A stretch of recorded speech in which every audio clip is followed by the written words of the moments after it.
and welcome back to Inside Value with me, Siam Dingi. It's wonderful to have you back. If it's your first time here, welcome.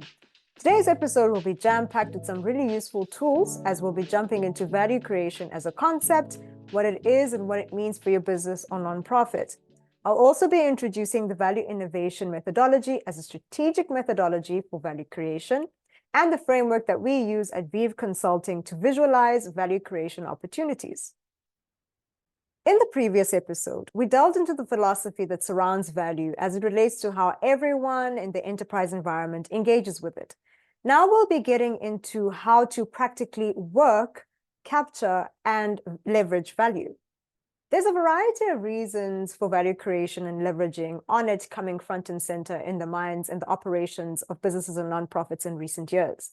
The rough socioeconomic climate is causing a fair amount of sensitivity in the enterprise environment as a whole, including enterprises and clients and donors, especially as it relates to getting what one pays for, literally and figuratively. Past and present shenanigans with large, previously trusted brands have severely diminished consumer trust, adding to the sensitivity that enterprises have been experiencing, and these same enterprises need a way to navigate now that sensitivity. Additionally, in response to their sensitivity, consumers themselves are becoming increasingly savvy with their purchasing decisions for businesses, and donors are showing that same savviness in who they choose to invest in. They're much more likely to shop around, ask incisive questions about what they're getting from those enterprises. All of this has generated an appetite, within businesses and nonprofits for reliable approaches to creating value. They now, more than ever, need to understand value and how to appropriately leverage it, and they needed to start incorporating value-centered thinking in their operations, and they now needed to create value in new and innovative ways. Value became a concept that was thrown around by all stakeholders at every level within businesses and nonprofits.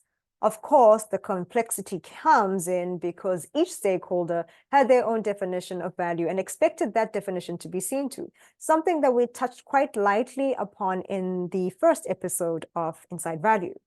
Stakeholders understood, or rather understand, that their own stakeholders entertained the same expectations of them, but everyone in this environment or on the playing field has unclear or inconsistent approaches to creating that value. In light of all of this happening, it became apparent, to me at least, that a new methodology had to be designed to account for all of these phenomena and meet this need for a consistent way to visualize, create, and leverage upon value, which is how I came to develop the value innovation methodology. And within Vivre Consulting, we use this methodology to develop incredible value creation strategies for our clients. So, what even is value innovation? It's a strategic methodology and process wherein an enterprise effectively identifies, articulates, and leverages upon value and value creation opportunities that exist both internally and externally of the organization or business to drive success. As a methodology, value innovation is a way of thinking wherein your activities, your offerings, the way your business or nonprofit engages with its environment and stakeholders, everything is looked at from a value point of view, which is to say, does this create value? Does this erode value? What kind of value is being created or being destroyed? Can this value be later converted to something that the enterprise can use? This way of thinking can also be simply called value-centered thinking. As a process, value innovation is a strategic exercise that clarifies the value opportunities and resources available to an enterprise that it can leverage, and with the insights gained, design and execute a value strategy. And I'll explain by what I mean by value opportunities in a second. Simplified for ease of use, the process progresses in 4 steps. The first, setting the scope for your value mapping and value strategy design. This includes clarifying what you actually want from your value strategy. The second, identifying the systems and elements in your organization that support value creation. This includes scanning the internal operational environment and external business environment to find value opportunities. The third step is mapping the value creation opportunities within these environments and designing strategies to capture and create value.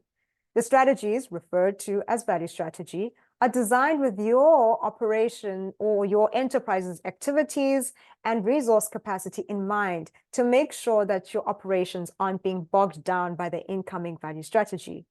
And the fourth step, which is the final step, is developing execution plans to capture that value both now and in perpetuity.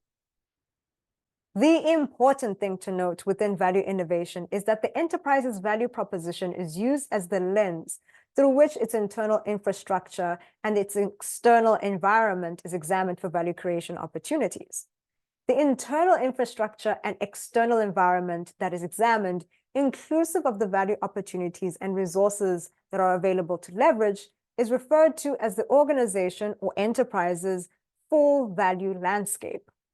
Think of it when an interior decorator hands you a house plan, marking where they intend to place all the decor items in the house. Consider the inside of the house on the plan as your enterprise's internal environment and infrastructure, and the outside of your house as your enterprise's external environment, and the areas marked on the plan by the decorator as your enterprise's value opportunities.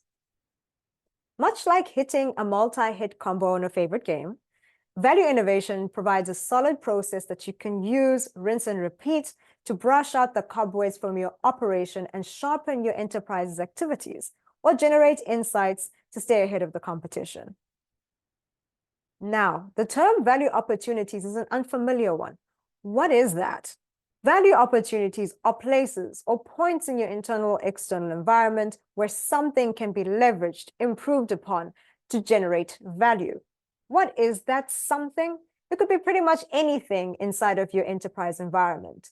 And that could include developing newer existing relationships within your niche, outcomes from a problem solving, solutions arising from a brainstorming or strategic planning sessions, consumer or market feedback, or product or project cancellations. These are all sources of value opportunities. Value opportunities can vary very widely in number and size, depending on the organization type and its activities, and can occur in any part of its system. So internally, in terms of its business activity and processes, or externally, in terms of its value chain and its partners, or the niche that that enterprise occupies. And this is what makes value creation, and by extension, value innovation, quite so exciting, but also so very dizzying.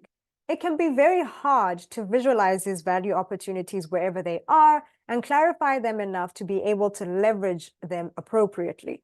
And upon putting the methodology through its paces, I came to really realize that what this methodology needed was a framework to clearly visualize the entire approach.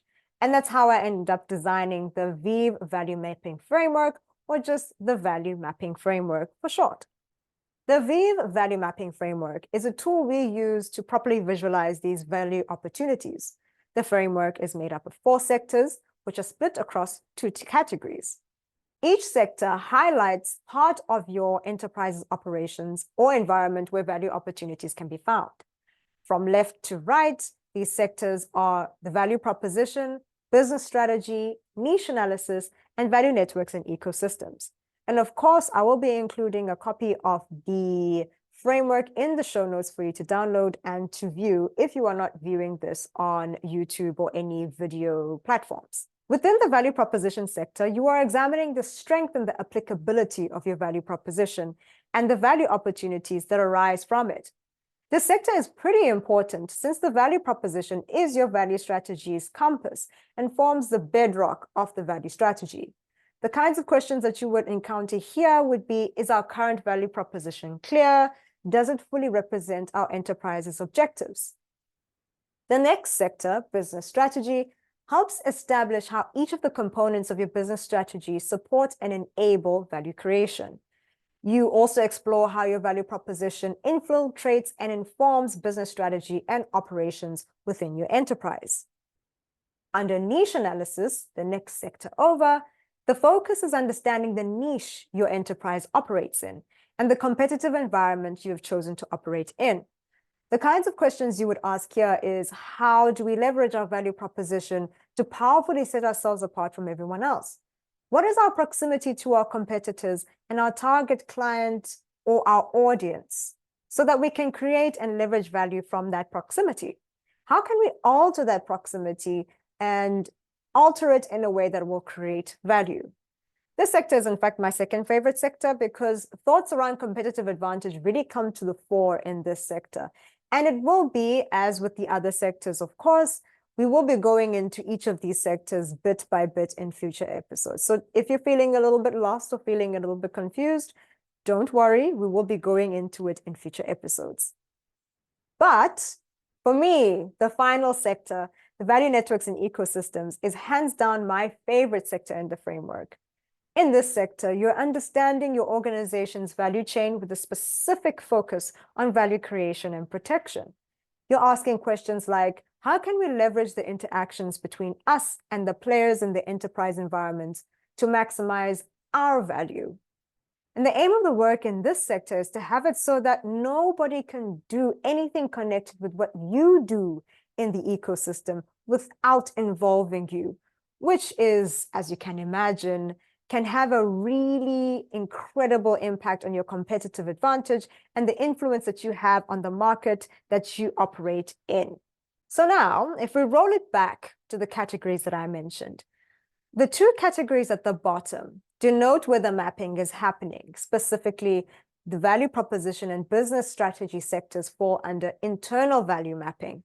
So here you're mapping the value opportunities that lie within your internal operational environment, and niche analysis and value networks and ecosystems falls under external value mapping. And here you are mapping value opportunities that lie external to your enterprise in the operational environment that is on the outside of your enterprise. So now you've got this framework and this methodology in your mind.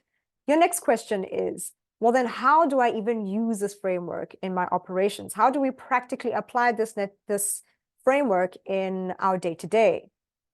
The framework itself can be used in one of two ways. In the first instance, you don't have a specific problem to solve via a value strategy, but you are looking to see where an opportunity to create value could be. Here, you would scan your environment using the framework, going sector by sector to see where you've looked and where you haven't.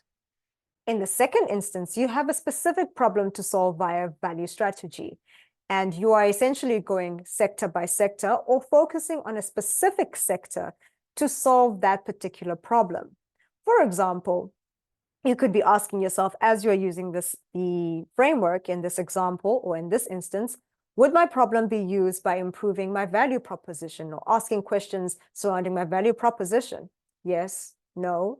What about my business strategy? What value lying inherent to my business or operations could solve this problem? And so forth.